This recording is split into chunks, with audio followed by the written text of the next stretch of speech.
everybody. So glad you're with us. Joe Tessitore alongside Teddy Atlas, and we welcome you to the MGM Grand here on the Vegas Strip in beautiful Las Vegas, Nevada, for our main event of the evening. 5 rounds in the light heavyweight division. Each man comes into this fight supremely confident, expecting to deliver a W. Perry's on his way to the ring. You can see it in his eyes. You just know he's got that feeling tonight.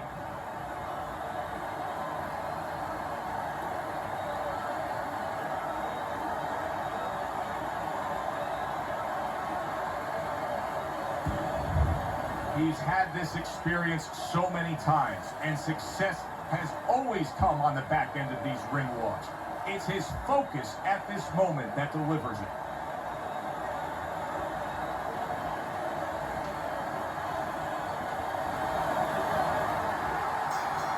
They are scheduled for 5. Round 1 underway.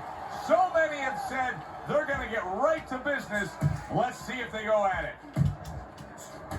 Teddy, I'm going to call this one a little baking soda and vinegar matchup. You know what happens when you put those two things together? Yeah, you get a volcano, and it's going to explode. And I think before the night's over, you're going to see that. Not able to land the headshot. Nice work, nice work. Nice work, the left hand to the head. Perry's so dangerous with that accuracy. A 2-punch combination landing. 2 guys that can really take each other out. What's the best means of defense? Well, if one guy says to himself, I'm not the power puncher, then he has to be smart. He has to be technically solid in all areas. He's going to have the edge. Good defensive skill. And now you can see him utilizing the jab. You know, a lot of times you see a guy on the outside bouncing around, staying away. You understand the use of a jab. But when you're coming forward, you have to come forward with a cover. And that jab, that's the cover. Crashes home with a hook. Perry's showing you a little defensive skill there. They'll move away from that punch.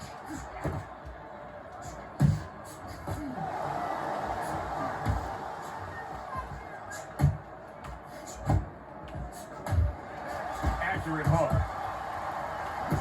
Pulls the trigger right away with the left hand after getting tagged himself. Perry's just punching air that time. His opponent was able to get out of the way. Targeting that hook upstairs by the killer.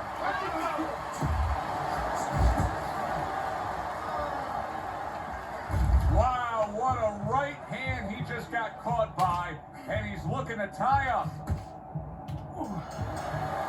End of round 1. He can't see out of that eye, Teddy. It is swollen shut, and now the ref is taking a look. And he should be taking a look, and I think he's going to bring the doctor up pretty soon to look at it himself. Well, his opponent is opening up and coming forward, so I would think there's some opportunities that exist. Yeah, I think some counter-punching opportunities. Opportunities not on the front end, but on the back end. The killer's showing that he's got some defense of his own. He got away from that punch.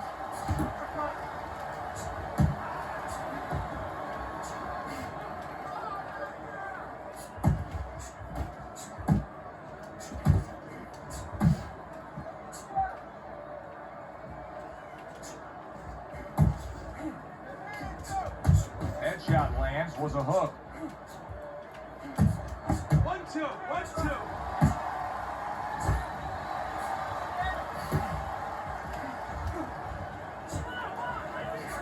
Here's one for you now, he says. Right back with the left hand. Halfway through round number 2.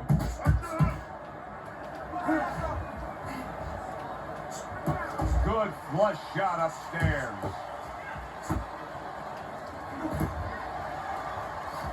I like the way he went up top that time with the hook.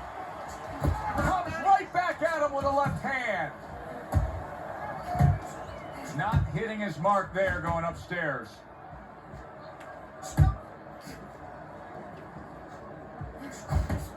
Good combination to the body. Way to block there. Effective work with that flush overhand right. In a later stage of the fight like we have right here, when you see one guy consistently getting hit with the right hand, what is the answer? Move your head.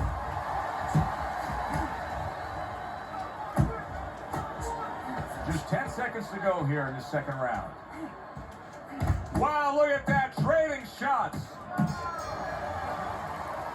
End of the round of what has been a very close and highly competitive fight. Teddy, how do you see this right now? I see it almost dead even, and I see whoever finishes the rounds, because in these kind of tight rounds, if you finish up good, the judges remember that.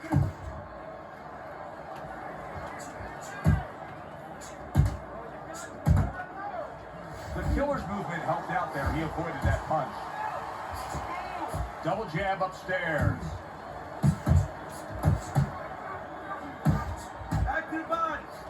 What a great job. He gave one right back in return. Nice work by the killer. Keep moving. Keep moving. Good smooth work by Perry. That's classic counterpunching. Yeah, what he did was he pulled that right shoulder back. You know, he just pulled it back, gave him the left shoulder, and then gave him the right hand. Not the most accurate uppercut you'll see. Oh, he's got something for himself, and it's a left hand.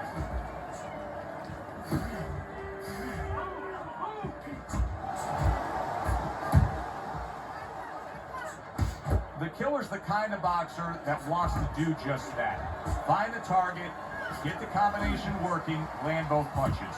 Perry's ability to properly throw and land his combinations has been stunning. Teddy, why is he so successful? Because you just said it, he's putting them together. You know, one or two wouldn't land, but he's handcuffing the guy. And the first two punches, they set up the third and fourth.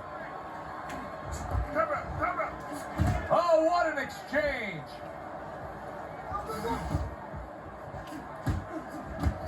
Committing to the body work with the double jab.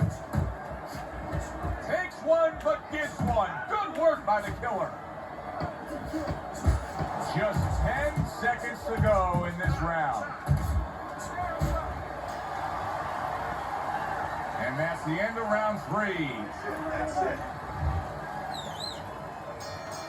Here we go with the 4th round. That right hand serving well. Keep moving around the ring. Turns over that hook upstairs.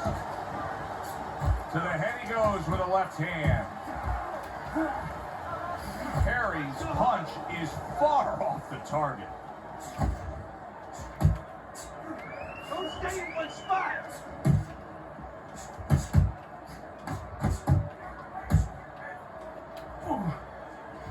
He comes with the straight right hand. You're not focusing. Looking good.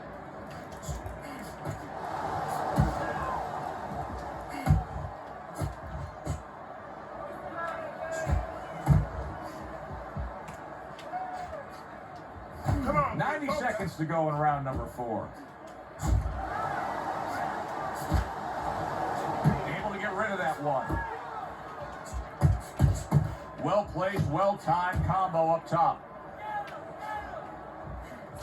Teddy, he's just covering up. That's all he's doing, but it gives his opponent so much time to pick where he isn't. Yeah, you're right, Joe. I mean, first of all, some of them are going to get through, some of them are watching them. They're getting through, and you just touched on it. I mean, you cover up, you tell your opponent, hey, I'm camping out, I'm not throwing back. So instead of throwing 1 or 2 at you, he's throwing combinations of 3, 4, 5. You got a problem. And now committing to that midsection as the target with the combination punching. Perry's going to think about the next time he throws a punch because he just got hit by a good solid counter. Final 10 seconds. Nice job to land that counter punch and getting away from one of his own by Perry. And round 4 comes to an end. The killer's just doing what he's been doing all night long. We've seen it throughout. He's been scoring well on the inside. He's been hitting those headshots. I don't know what the answer is on the other side, Teddy, but there's got to be something they can do different. Well, one thing is he has to notice that, yeah, he's staying on the outside, but he's pulling back straight every once in a while. So what you got to do is make believe you're an NFL quarterback. Everybody wanted to be an NFL quarterback, you know, where you lead the receiver. So what you do is you anticipate that he's going to go back, and you aim a punch behind him. Let him walk right into that punch. Let him pull into that punch. That's a good hook by Perry.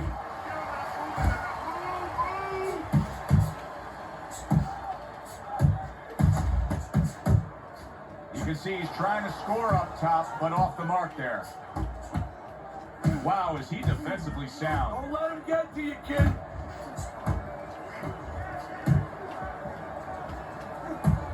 Halfway point of this last round. There's the combo downstairs. That hook was well off the mark. Perry's getting himself into the mix now, landing that left hand. The killer's given us a good showcase of defense here tonight, especially up top. His head movement is just sublime. And his opponent's cooperating with him a little bit because he's getting frustrated. He's looking for that big shot, and he's continuing to miss. He's making no adjustments. A guy's moving his head. You know what you want to do a little bit? What's that? Well, you want to feint him a little bit. Make him make a premature move. And then when he moves to either side, then you time him with a punch. Don't just go out there flailing away.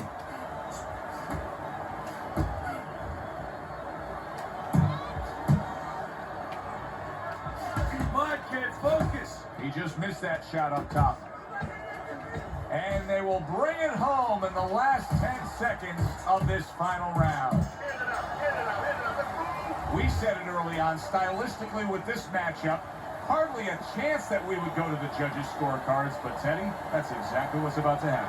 Yeah, early on, you're right. It looked like it was going to be an explosion, but fizzled out a little bit. Here we are.